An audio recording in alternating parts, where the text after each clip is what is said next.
네, 이번에는 세상의 모든 경제 이슈를 알려드리는 시간이죠. 경제 언박싱 코너입니다.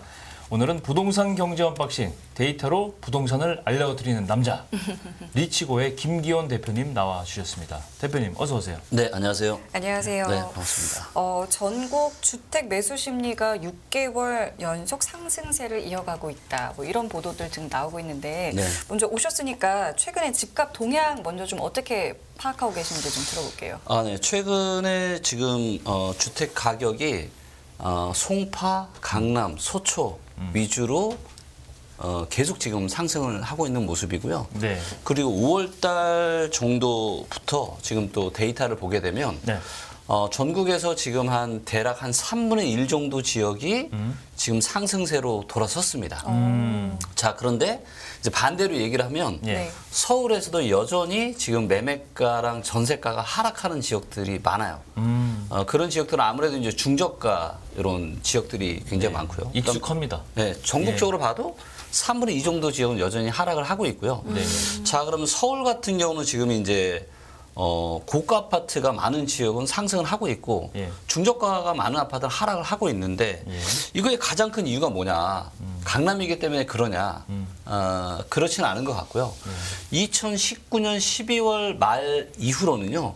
15 고가 아파트에 대해서는 아예 대출이 불가능했습니다. 그랬죠. 네. 네, 네. 요게 이제 한 2020년, 21년, 22년 연말 정도까지 묶였으니까. 묶였었고 그 얘기는 무슨 얘기냐면 그때는 전부 다 현찰만 가지고 살 수가 있었어요. 고가 아파트들은. 예. 예. 자, 그러다 보니까 금리가 사상 최저인 기준금리 0.5에서 많이 올랐지만 네. 이런 대출 금리 인상으로 인한 부담이 이분들은 없죠. 네. 그러다 보니까 급할 게 없다 보니까 그러다 보니까 이 지역은 급매물도 없고 그렇죠. 네, 이런 상황이 펼쳐지다 보니까 이제 반등도 지금 빠르게 지금 나타나고 있는 모습이고요.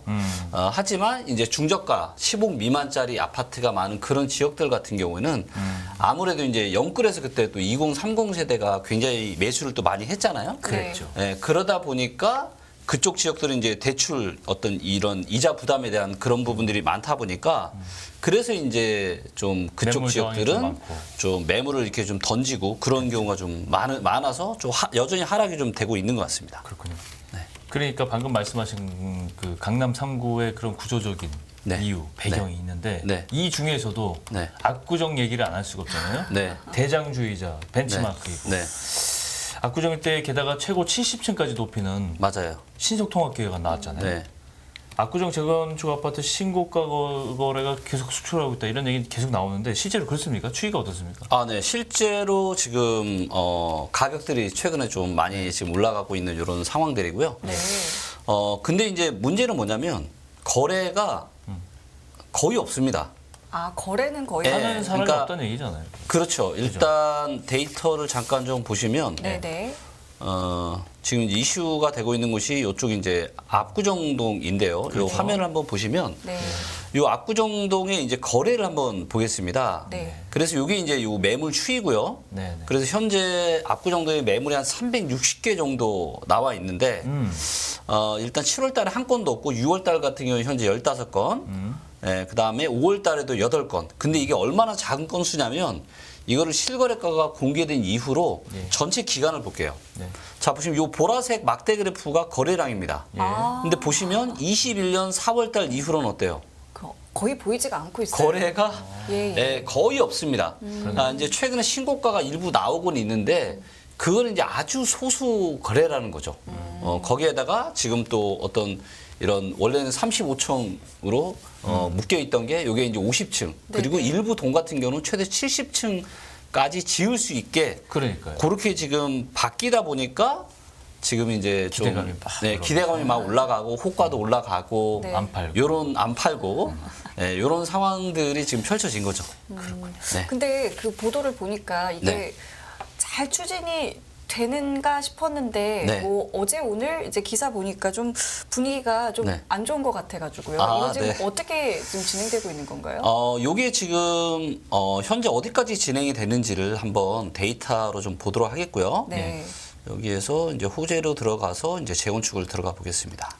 그렇게 들어갈 수 자, 있군요. 예. 그러면 예. 이제 여기에서 지금 이제 제일 큰 데가 지금 보시는 것처럼 요 압구정 3구역입니다. 네. 그래서 구현대. 여기를 보시면 지역이죠. 여기가 지금 어디까지 진행이 됐냐면 요게 지금 이제 재건축이 진행될 때는 요런 단계를 펼쳐서 진행이 되는데 네. 조합 설립 인가가 21년 4월 19일에 됐습니다. 예. 그러니까 네. 조합 설립 인가가 된 지가 지금 한 2년 2년. 조금 넘은 거죠. 네, 네. 그리고 요 다음에 이제 사업 시행 인가 단계인데 요게 지금 2년 2개월째 진행이 되고 있습니다. 그리고 요게 끝나면은 관리 그 다음에 이제 관리 처분 인가 되는 거고 관리 처분 인가 되고 나서도 또 몇 가지 또 이런 중요한 이슈들이 있기 때문에 여기서도 또 몇 년이 걸려요. 명도도 해야 되고 이때 일어나는 거 아닙니까? 그렇죠. 예. 그리고 이제 철거를 하고 예.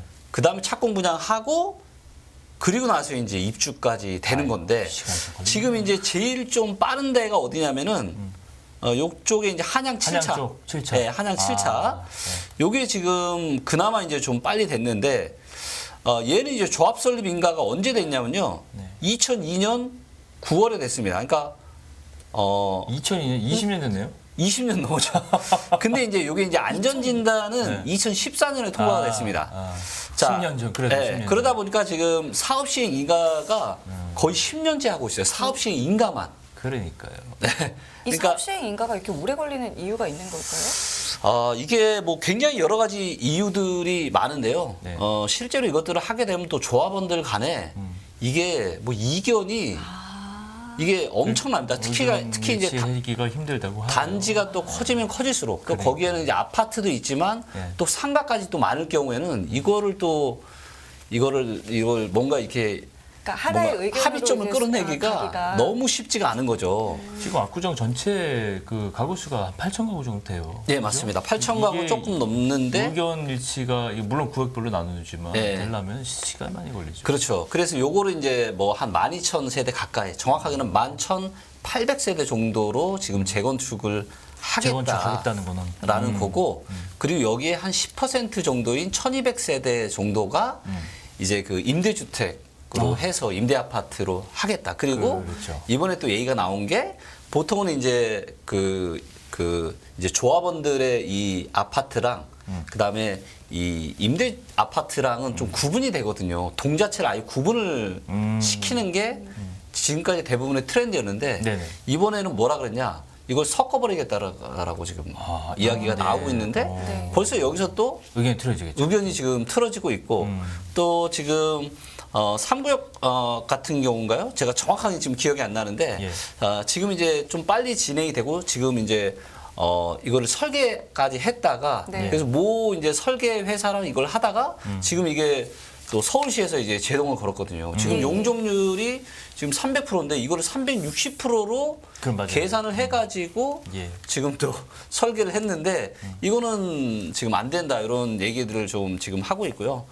그 다음에 근데 중장기적으로 봤을 때 사실 압구정동은 굉장히 위치도 좋고 또 워낙 이제 부촌으로 네.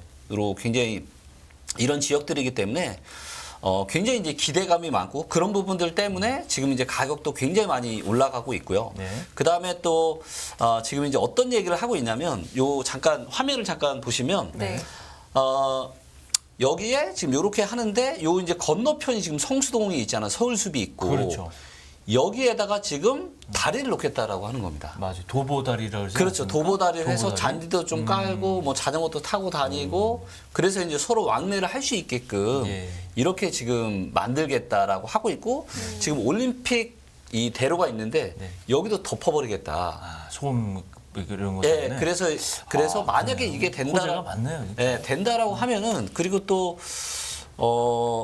지금 여기 보시면 이렇게 이제 전반적으로 다 지금 하는데 그래서 수상 레저랑 스포츠, 그다음 공연 문화, 그다음에 수변 조망이나 휴식 이렇게 지금 만들겠다. 그래서 이제 조감도도 보시면 예, 이렇게 지금 굉장히 이렇게 그냥 지금 같은 경우 굉장히 획일화된 네. 너무 이제 올림픽대로 지나다 보면 사실 똑같죠. 전혀 멋이 없거든요. 그렇죠. 근데 이걸 이렇게 멋진 조감도를 해서 만들고 요 이제 화면을 보시면 여기 이렇게 올림픽대로를 덮어버렸잖아요. 네.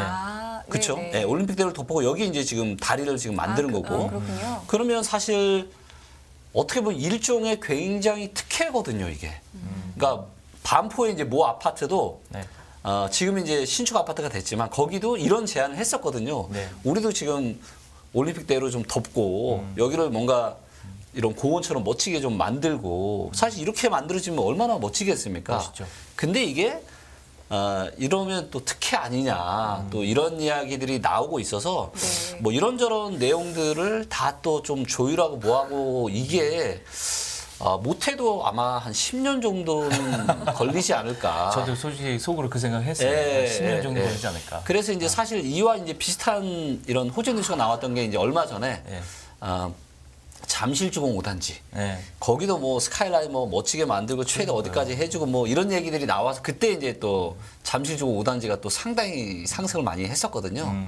그래서 그러다 시간이 또 지나갔죠. 또. 맞아요. 또 시간이 지나면 또 떨어졌다 지금 최근에 또 올라가고는 있는데 그러니까요.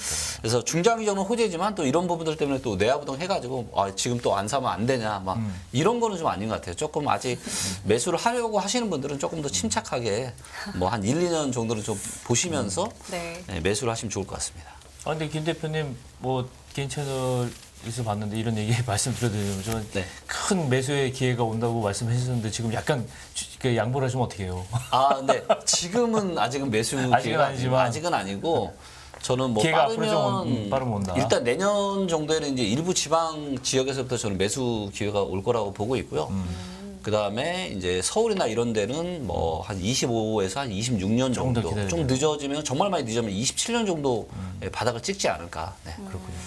어쨌건 지금 뭐 부동산 전체 분위기는 단기적으로 봤을 때는 지금 바닥을 찍고 약간 올라오는 분위기가 예, 맞습니다. 감지 지금은 돼 이제 있대요, 바닥 그런데. 찍고 단기 반등 주인 거는 틀림없는 그렇죠. 사실입니다. 근데 그 배경은 이제 금리 동결이 있단 말이에요. 금리 네. 때문에 부담스럽다가 3.5%에서 이제 한국은행이 그 기준금리 동결하고 하니까 이제 매수세가 살아나는 건데 네. 앞으로 좀 어떻게 될 것 같습니까? 이 매수세가 조금 단기 반등을 좀 뭐 중장기적으로 이끌어 나갈까요? 저는 지금의 이제 우리가 지금의 이런 반등장을 보게 되면 좀 많이 다른 부분도 있지만 큰 흐름 차원에서는 2009년의 반등장하고 굉장히 유사해요. 그러니까 2008년에 서프라임 사태가 나왔죠. 그렇죠. 그러면서 한번 큰 하락이 나왔고 네. 정부가 또 규제를 풀었고 네. 그리고 그때는 지금과는 다르게 금리를 대폭적으로 인하를 했습니다. 네, 그리고 경기 부양을 또 했고요. 네. 그러면서 주가랑 부동산이 크게 반등을 했습니다. 네. 2009년 동안요. 근데 부동산 시장이 다시 2010년 한 2분기부터 다시 또 하락을 해서 네. 10년, 11년, 12년, 13년까지 2차 하락을 했습니다. 네, 지금도 마찬가지로 작년에 22년 하반기 큰 하락 이후로 지금 반등이 나오고 있는데 이거는 작년에 하반기에 이 하락이 우리가 실거래가가 공개된 이후로 가장 큰 하락이 나왔거든요. 네, 가장 큰 하락이 나와서 근데 지금은 이제 금리도 낮추지 않고 경기 부양도 하고는 있지 않지만 어찌됐건 이제 금융시장도 좀 안정이 되고 워낙 또 하락폭이 컸기 때문에 여기에 대한 반발 매수로 지금 그래요. 반등세가 한 지금 한 반기 한 6개월 정도 지금 흐름이 나타나고 있는데 네. 이런 것들이 과거에도 보면 이게 한 1년 정도밖에 안 갔거든요. 근데 지금은 금리 인하를 한 것도 아니고 여전히 지금 가계부채는 굉장히 많고 여러 가지 그렇죠. 부동산 PF 문제나 그렇죠. 불안불안한 상황들도 전세 문제도 많고 있고 그렇죠. 뭐 많은데. 그리고 미국은 지금 금리를 또 이번 달 말에 아마 또 올릴 올릴 거고. 수도 있어요. 네, 그래서 또 한두 번 중 또 금리 인상도 남아 있고. 네. 그래서 이런저런 것들을 보게 되면 그렇기 때문에 지금은 거래량이 별로 없는 거예요. 그러니까 지금 부동산 시장에 반등이 나타났다고 하고 있지만 전국 기준으로는 월 평균 거래량이 보다 한 20% 작아요. 서울 기준으로 보면 월 평균 거래량보다 한 30% 이상 작습니다. 그러니까 관망을 한다는 얘기죠. 여전히 거래가 없다라는 거예요. 그렇군요. 그리고 어떤 사람들의 주택 구입 부담 지수나 이런 걸 봤을 때도 여전히 너무 부담스럽고 네. 그렇기 때문에 2차 하락은 피할 수 없다라고 저는 보고 있고요. 그래서 2차 하락이 빠르면 올해 가을, 늦으면 내년 초중반 정도부터 다시 2차 하락이 시작될 거다. 그렇게 보고 있습니다. 그렇군요. 가계부채 얘기해 주셨잖아요. 지금 가계부채도 계속 이제 그 주담대가 막 증가하고 있는데 그럼 네. 이 부분은 또 따로 어떻게 좀 보고 계세요? 지금 이 은행권의 지금 연체율이 계속 지금 조금씩 지금 상승을 하고 있고 또 그다음에 이제 새마을금고나 또 이런 데들이 또 그렇죠. PF 문제가 쪽. PF 쪽 있죠. 관련해서 문제가 좀 많이 되고 있고 예. 그런데 지금 또 역전세 문제가 있다 보니까 지금 또 DSR을 DTI로 또 바꿔주면서 그래서 역전세 하나긴 하지만 추가적인 또 이런 담보대출을 받을 수 있게 지금 정책적으로 또 만들어 놨단 말이죠. 아, 예. 자 그러다 보니까 지금의 이제 어떤 부채 문제가 좀 더 부채가 좀 더 많아질 가능성이 많다라고 보고요. 하지만 아직까지는 그럼에도 불구하고 불안불안하지만 아직까지는 그래도 뭔가 폭탄이 터지지 않은 이런 상황들이 진행이 되고 있는데 네. 이런 것들을 봤을 때 여러 가지 지금 뭔가 자영업자 대출도 그렇고 지금 계속 뭔가를 지금 뒤로 미루고 있거든요. 네, 그러니까 지금 뭔가 터질 게 좀 우리가 상처가 좀 나고 하면은 이렇게 고름이 나고 하면은 좀 터질 건 터지고 해야 다시 또 새살이 돋고 뭔가 괜찮아지는데 이런저런 어떤 이유들로 인해서 여러 가지 지금 대출 관련된 문제들을 계속 지금 폭탄 돌리기를 그래요. 하고 있는 거 아닌가 예. 이런 생각들이 많이 들고 있고요. 네. 그래서 혹시라도 이런 것들이 계속 뒤로 미루다가 언제 이제 이게 연착륙이 되면 다행인데 네네. 혹시라도 이런 것들이 뭔가 문제가 생겨서 그거에 이제 경기 침체까지 오게 되면 한꺼번에 여러 가지 폭탄이 굉장히 터질 수도 있는 그런 가능성도 있고 그렇게 된다라면은 굉장히 이제 단기적으로 부동산 시장도 폭락을 하게 될 거고 금융 시장도 우리가 작년 하반기 혹시 기억이 나시나요?